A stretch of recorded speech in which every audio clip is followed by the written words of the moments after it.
Okay, please, it's time for another video, and while this next video could be about trips to Ferrari, or trips to some cool museums, or the brand new X5, I know what you guys really want to see is E46. So in this video we are going to be digging into this with some decent scanning software to try work out what we can do. We've taken everything from mechanical, so electrical scanning time, we're going to that.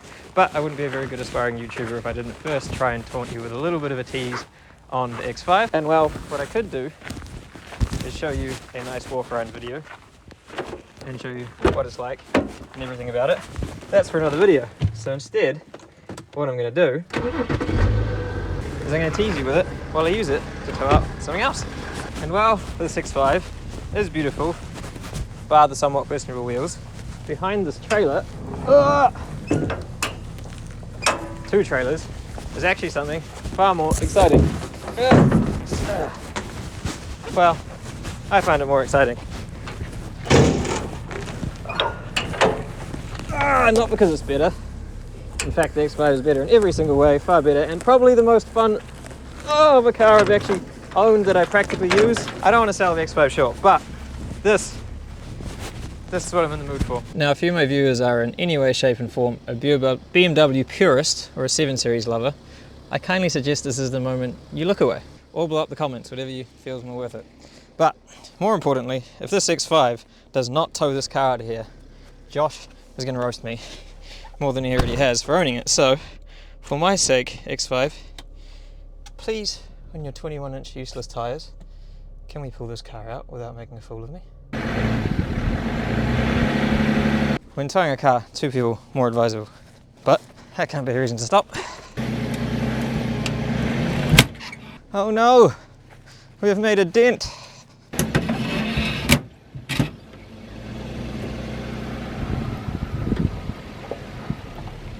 Can you see it? Can you see it?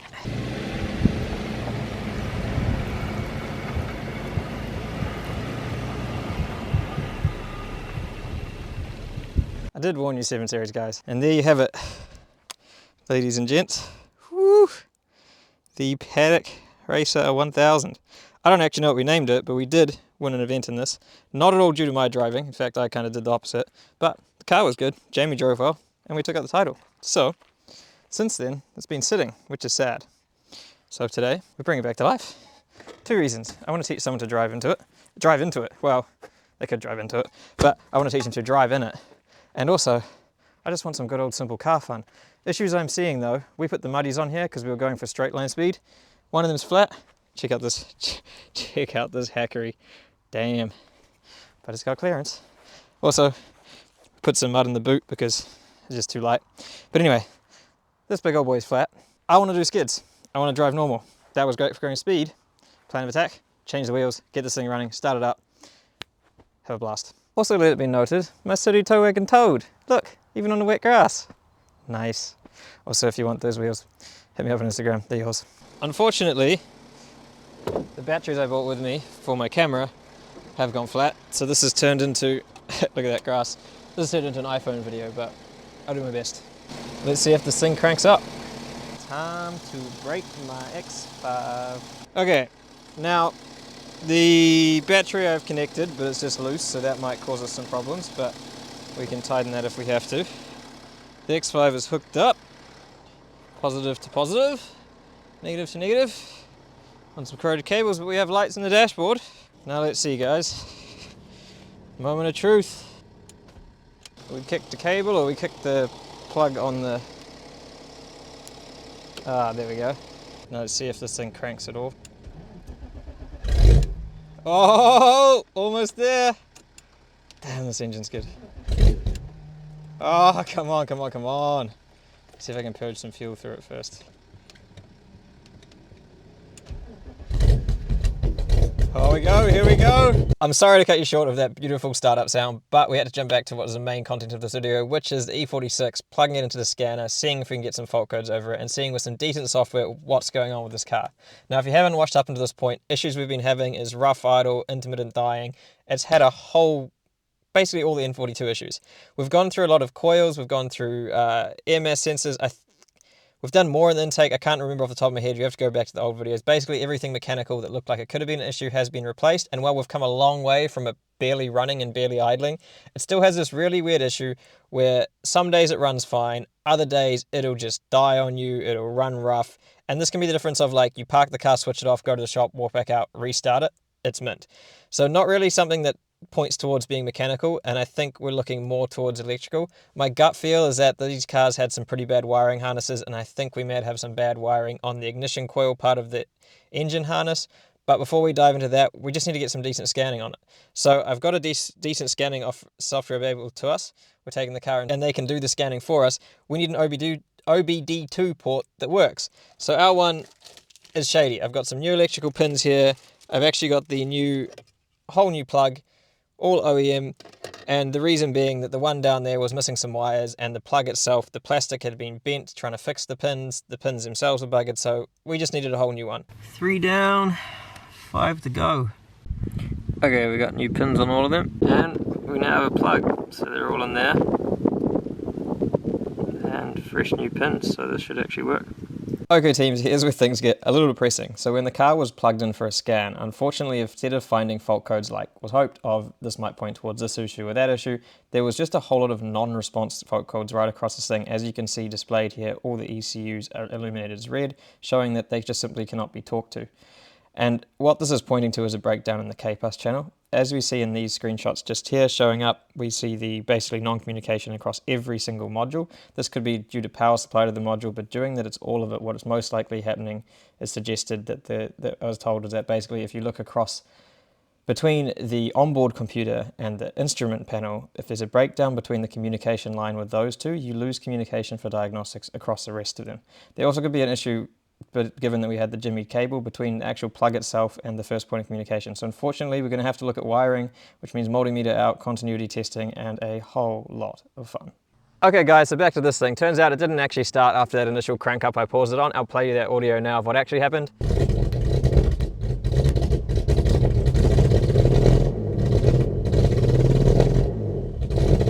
We have some cylinders.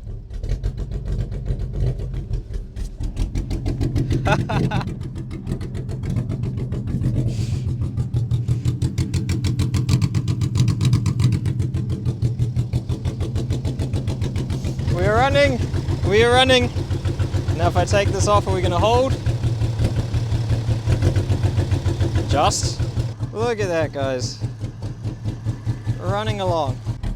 That said, it sounds like we're barely running on one cylinder right now, but we'll get there.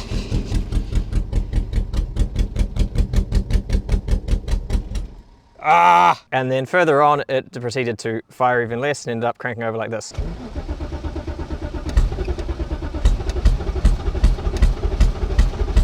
Now, I'd looked at a few things before it got dark and checked it and was just worrying like, man, I probably just cursed it saying it starts first ripped.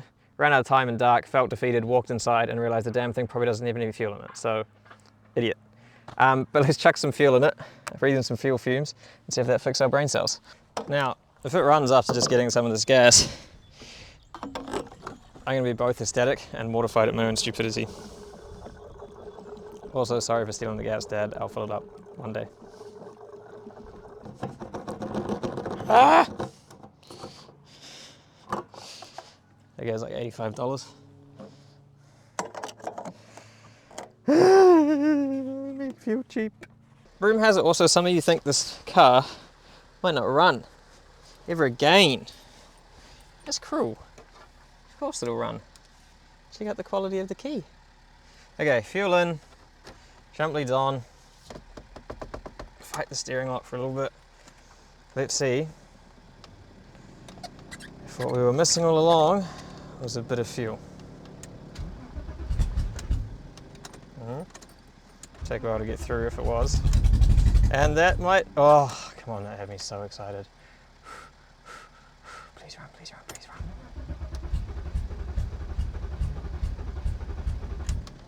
We need to do more investigations.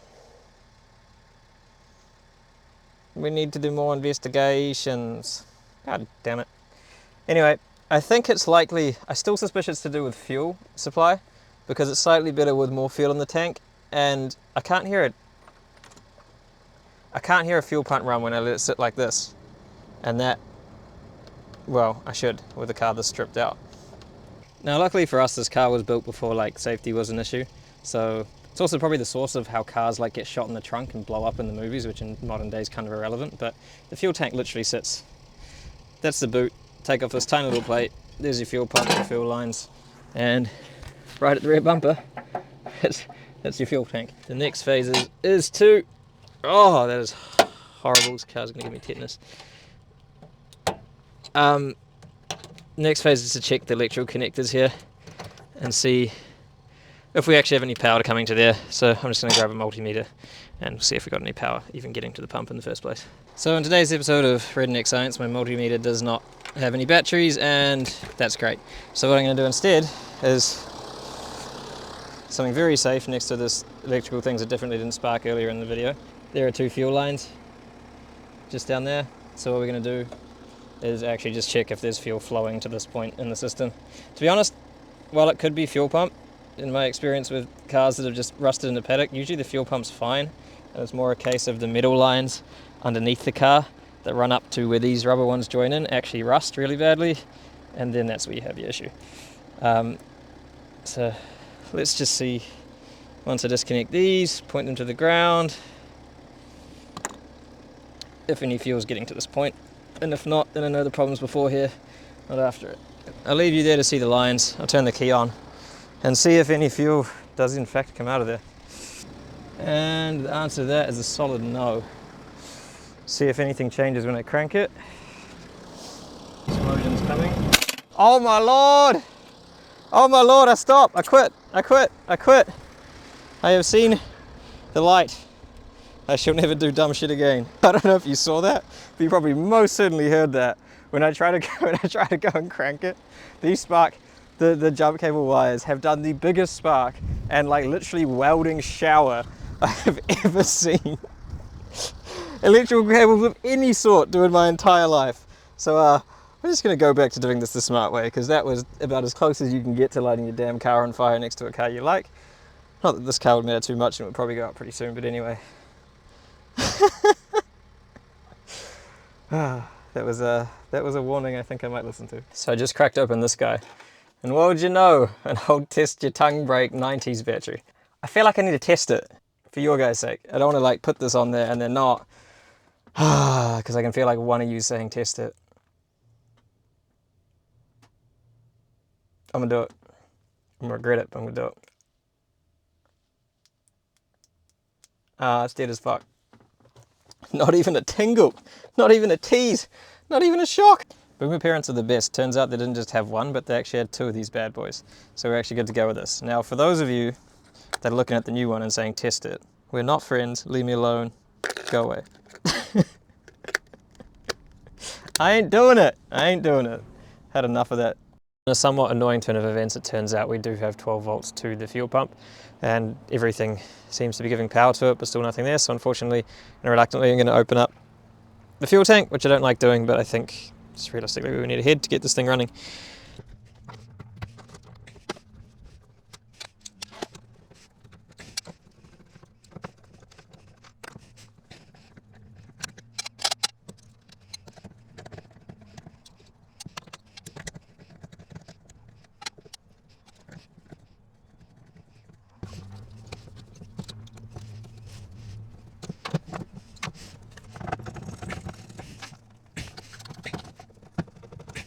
Yep.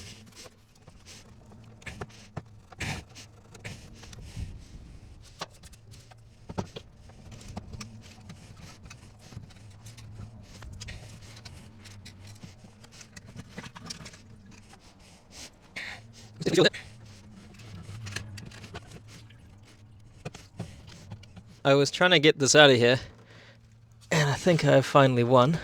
Pump was sitting in like a plastic carrier with 2 tabs, one on each side. And I kept grabbing the tabs and wondering why the damn thing wouldn't come out, and then finally reached down further and felt a cable tie where someone had obviously cable tied it to the assembly, and I just slid that lower down, and it was happy days. If you don't believe me, here is said cable tie. So I'm just going to shine a torch down in here now. You can see the carrier that it sits in there. I just want to check that the fuel pump pickup, which sits at the bottom of here, where that plugged into. Okay guys, so what I was originally going to do was, now that I've got this, pulled this guy out, and I was going to just connect it up to a battery or a 12-volt source to try and test if it kicks into gear. I don't have a free battery lying around. Battery in there is dead, it's not really going to do it. I don't want to do it close to where the open fuel tank is. Taking the battery out of the X5 is a nightmare.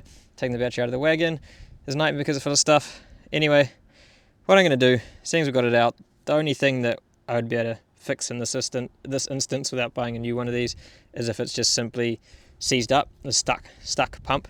So got it out, just going to give it a tap, tap, tap. With this, see if that frees it up. Hopefully it will. Put it back in there and see if we get any more sound going on. I'll actually, just before I put it back in too, check that the wires from the plug terminal down to this guy still have connectivity, just with the multimeter, to check we're all good there too. Don't hit things with your ratchet. So this is turning out, as you can tell, to be quite some, depressing car video, because while I was amped about fixing two of them, I now have one that's more complicated than I thought, another one that's not even talking to me because I got to assess the wiring, which is more complicated than I thought. And on top of that, what you missed on camera is this big gnarly triangle shaped cut bonnet. Took me the f out before. Just boom, straight here, hit the head, hit the arm. Gah. But maybe, just maybe, taking out that fuel pump and smashing it would have freed it up just enough without needing more parts or anything, or diving into this thing any further, that maybe, just maybe, we'll get a lucky frozen fuel pump released startup with this thing. So final try on that. Please, please, please, please, please happen. Please.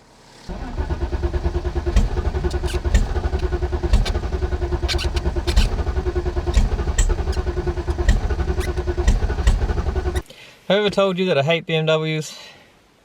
What did I do? I do a lot. So to summarize, the E32, I think it's an E32, 7 Series won't start. Still no fuel supply. I think it's probably a fuel pump. I did find a fuel relay earlier that I just tried to have a look at, but I'll figure that out off camera. Sorry that couldn't be a fun input. Hopefully you guys did like seeing the car, and if you want to see more of it, I might make some videos on it, but to be honest I might just get it running off camera, and then if we do videos it'll just be of having some fun with it. This thing, the E46, unfortunately the step now is to go back through manually and check why that could be wiring wise, which again isn't the most fun. It could be to do, the first place to start basically is if there is an issue with the onboard computer talking to the instrument cluster, that'll cause a break in the K-bus. Anyway, the main loop of wiring that most ECUs communicate to each other on. And if there is a break in that section, then that will drop connection to all others. If you lose it after that, you tend to lose the ECU that's got an issue, or if there's a power supply issue to one of those ECUs, I believe that's the one that drops up, in my understanding, which is very limited. I'm talking like I know, but I don't, I'm learning. My understanding is that there's a drop out between the onboard computer and the instrument cluster. That's when you'll get a total communication loss. But it could be something to do with those wires in the cable, like they were jimmied with when I got the car. But my sort of thinking is there's probably been a communication before that, because I don't really understand why an owner would mess with or try and tamper with an OBD2 plug unless they weren't able to communicate, in which cases that's probably why they did start messing with it, thinking maybe it's a connector in the plug, not realizing that further back in the car there's actually a problem with the ECUs, which might point towards wiring harness still, to be honest. Might point still towards crappy ECUs or just dummy 46s. But anyway, thanks for watching, guys. Hopefully see you next one. Please, if you enjoyed this one, hit the thumbs up, hit the subscribe button. It'd be great to keep me motivated when these things die and do things like this. Anyway, thanks guys, cheers for watching, catch you in the next one.